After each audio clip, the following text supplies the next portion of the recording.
Hello, hello. Welcome from my boat. I have a little boat in Long Beach, California, and it's nice and quiet here today. So I decided to record a couple videos. And I've been wanting to record this particular video for our Ally Success community because I think it's a really important message to think about as you are building your business.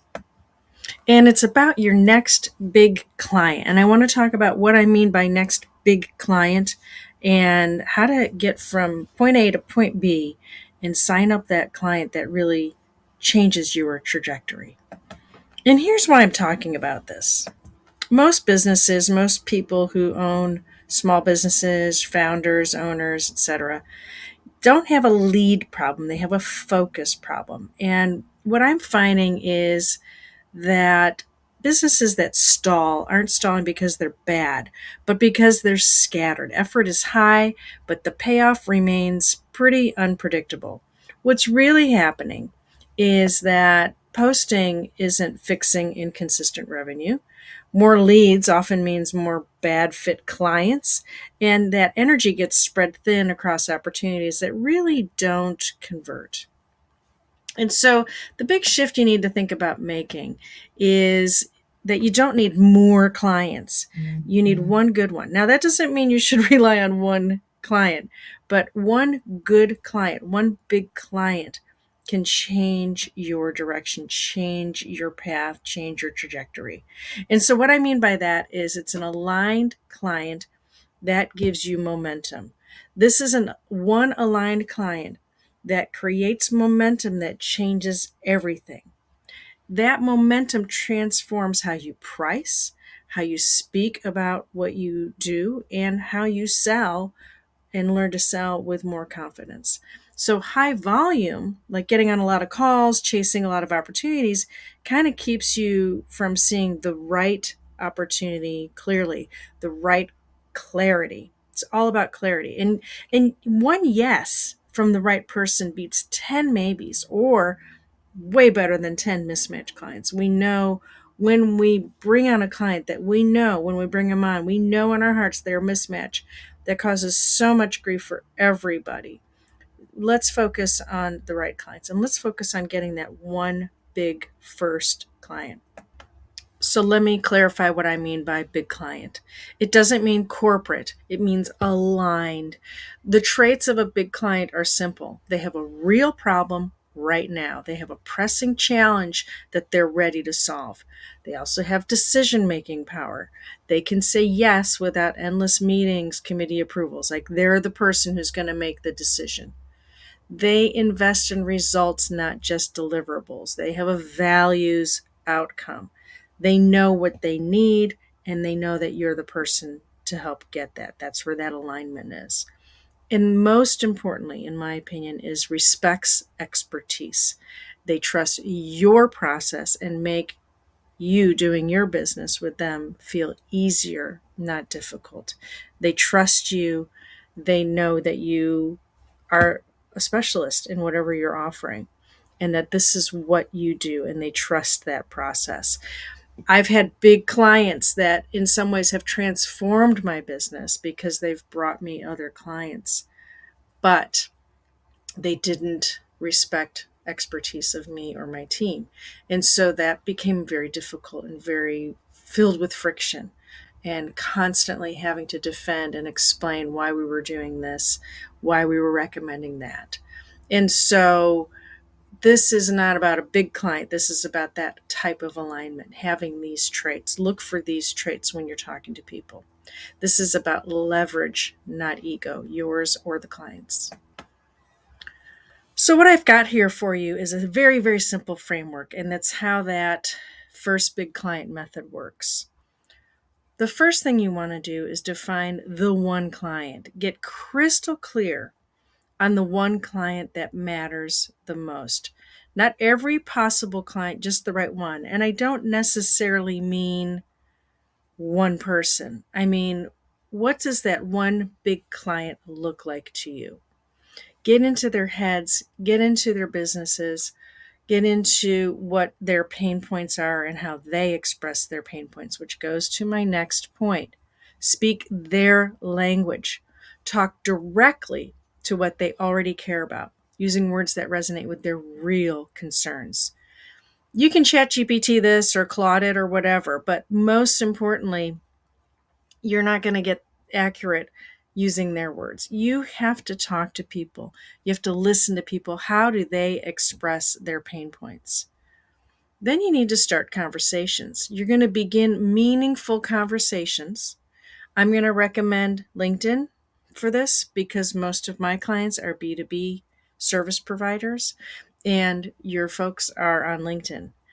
Even if they're not B2B if you're not a B2B service provider, if they own a business, I'm sorry, let me clarify that. Even if if you're not a B2B service provider, chances are you're reaching out to professionals. And so they might be on LinkedIn. If you don't feel like they're on LinkedIn, reach out to me and we can kind of brainstorm some ideas of how to have these conversations.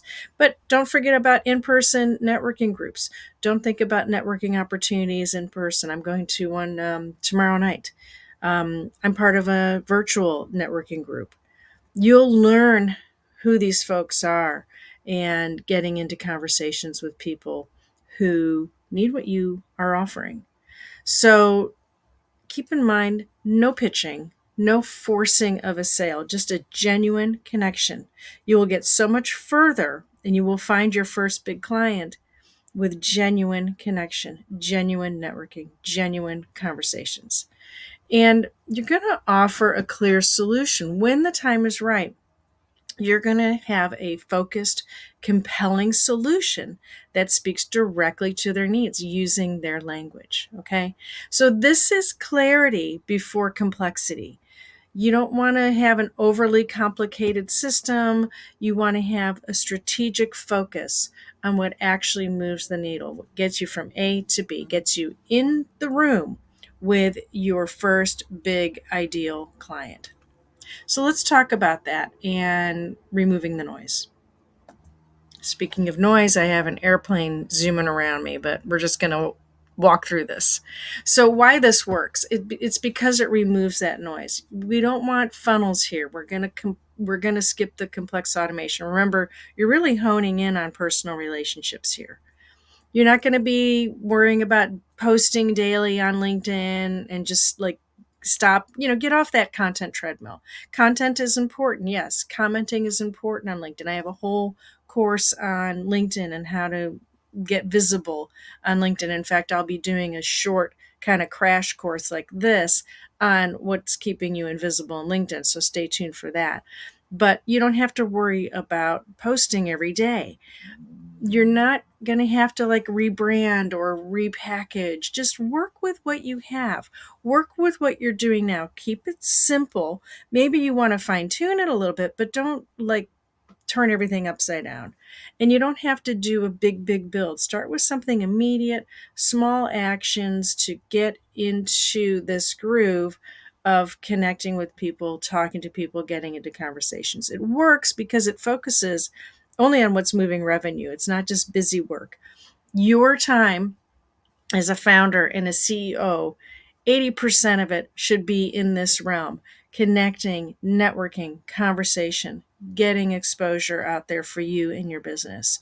So this is right up that alley. You got to put your CEO hat on now and be that CEO and make these connections, have these conversations. This is where most of your time should be spent.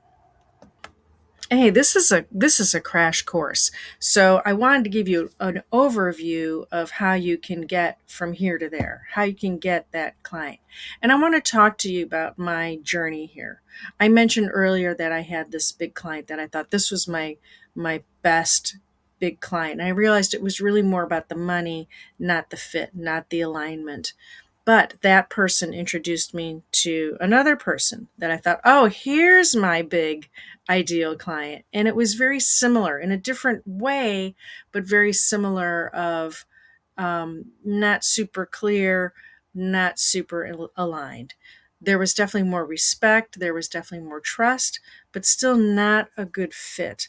But that person introduced me to the person that I would identify now looking back, almost more than a year now working with this individual and their team, that's my ideal client. We're aligned, we trust each other, we own up to any things that we need to adjust, or if there was a mistake. It's a very cooperative, it's a very positive environment, to the point that I've been invited to work directly with some of their clients.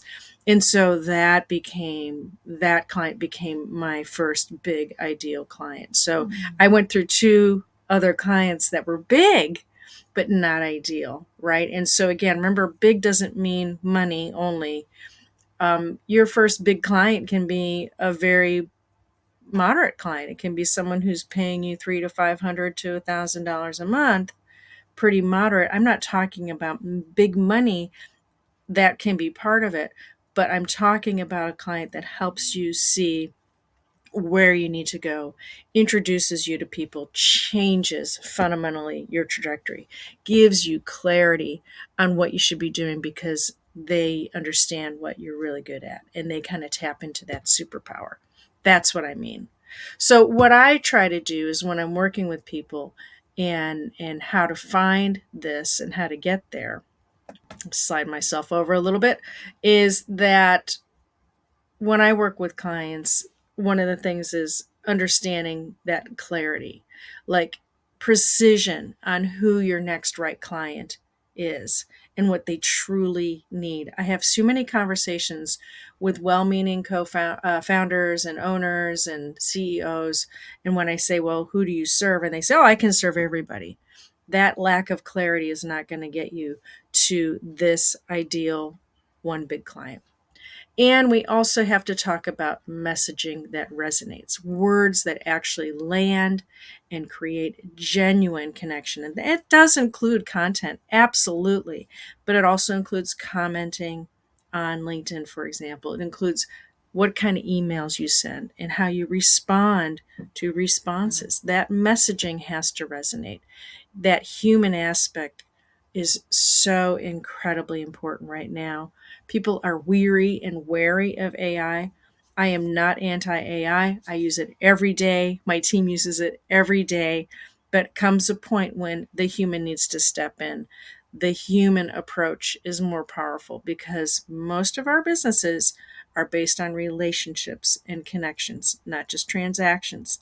So put the AI away when it gets to messaging. It has to resonate with your person. It has to resonate with you personally. It has to be you. Sorry, I'm a stickler about that.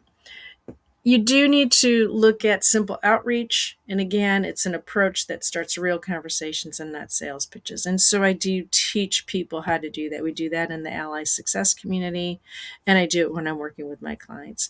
Listen, when I'm working with clients, let's say they hire me to do a LinkedIn outreach campaign or an email outreach campaign or a combo. Most of the time, as we're working together, this is part of the conversation that we're having. This conversation right here is, hey, this isn't just about a campaign. What else can you bring to the table? What else can you get clarity on? What else can you get more focus on that's going to get you that client and get you more of those clients down the line? And then, of course, a focused plan. It has to be a clear roadmap. It can't be scattered, overwhelming effort. It has to be, we're going to do this, we're going to do this, you're going to do this, you're going to do this. So start thinking about how you want to map that out to get into these conversations using that framework that I showed on the earlier slide. Again, this is about momentum, not more information, not more activity. It's about momentum. And I've got a great example for you. I was on a call with a potential client the other day, and I still have another call with them. So who knows? Maybe they'll sign up. Not sure. But I'm certainly not going to push, because one of the things they pointed out was, oh, I've got this AI program that's reaching out to LinkedIn for me, and they're doing all the replies. They're even doing commenting on LinkedIn for me. And I said, and how many calls have you gotten on from these efforts for the last 2 years?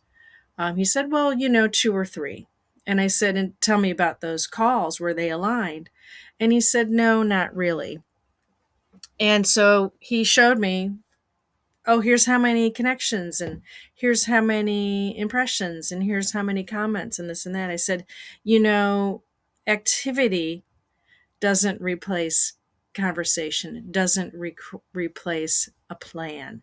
So activity generally doesn't get you into conversations. What gets you into conversations is conversations and being focused and how you're reaching out to people. So don't use AI as a crutch. Unless you're selling a widget, it's not appropriate. If you are selling a service where it's really heavily reliant on relationships and trust and connection, AI is going to fall short for you. Even if it does get better, even if the outreach does get better and feels more human, you're skipping that human to human interaction that's really important in business networking. So be careful.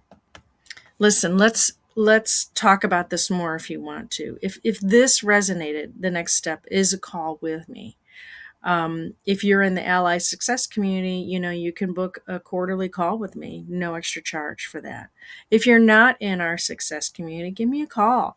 Let me talk to you about what you're working on, your situation, your clients, and where you might be stuck. Either way, you're going to leave with clarity on what to do next. There's no pressure. It's just an honest conversation. I'm going to give you clear insights into your specific situation, and I'm going to give you a few actionable next steps that you can implement immediately. Here's the QR code to find me to book that time. And keep in mind, you don't need to do more. It's not about activity. It's not the gerbil wheel doesn't help us here.